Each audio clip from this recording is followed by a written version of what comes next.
Hi everyone, Aiden here at the etrailer. Today we're going to be taking a look at the Kuat NV 2.0 on the back of our 2022 Hyundai Tucson. This is going to be a platform style bike rack, and a really nice one at that.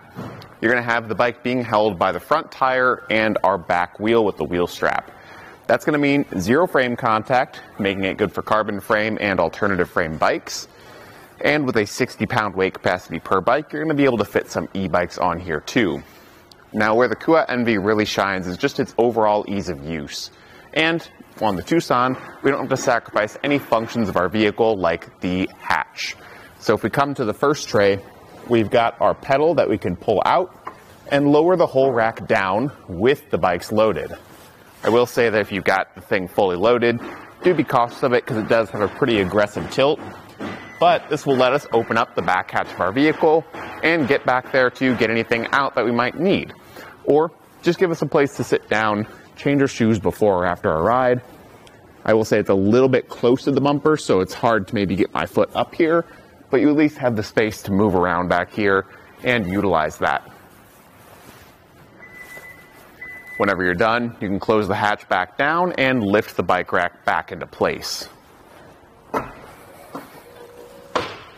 That pedal will snap back in, letting us know that it's locked in place. And you can see overall, it's getting a really solid hold on the bike. Very minimal movement from the rack overall, and no movement from the bike inside the rack. At the back tire here, we've got our integrated cable lock.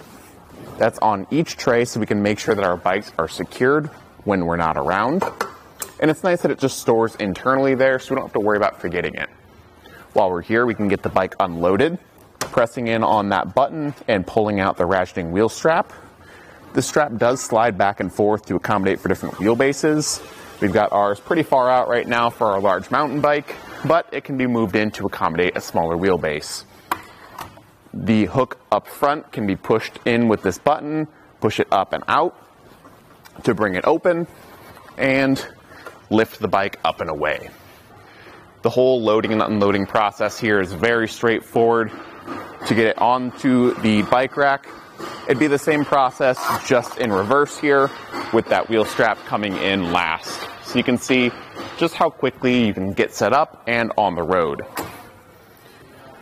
Now, while I get this set to the side, it's a good time to point out there are color options with this bike rack. This is the gray version that you see right now, but you can also get it in black if that matches your style a bit more. I always like to get this all set back in place when I'm done so it's not moving around freely. And we can take this time to get some measurements, starting with our ground clearance.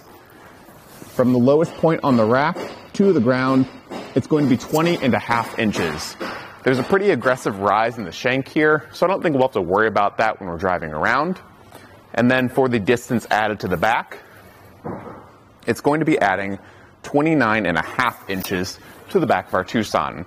It doesn't stick out terribly far, but that is something to be mindful of when we're driving around. It does fold up though, so if we want to leave it in the hitch between rides, we can. Just fold it up using that same pedal as before, and it will sit a lot more condensed, only sticking out 12 inches now. So that's a lot less. We don't have to worry about it too much. Plus, it leaves our license plate and our backup camera and our taillights fully visible, which is great. So if you're looking for a rack you can leave in the hitch all the time, this is going to be a solid option. Like I mentioned before, it does come very close to the bumper, but not too bad. We've got 2.5 inches of space at the closest point, and you can see this is a very solid rack. There's really no movement in that pivot point, so I'm definitely not worried about vehicle contact with it. One unique thing about the NV is the bike repair stand. That can be moved up with that lever by opening it up, extending it, and bringing it out. This can then be opened up with the hand knob on the outside, drop our bike in place, get it tightened down, and then we can do some last-minute maintenance on the trail if we need to. This is a really unique feature that really no other bike rack has. So if you're finding yourself in that situation or just want the option, that's a great place to go, and you don't have to worry about having a stand on hand wherever you are. If this isn't something that interests you, you can get the NV base, which is pretty much everything you see here except for the bike repair stand. Just a more pared down version of the NV, still the same overall function, and it's going to work really well.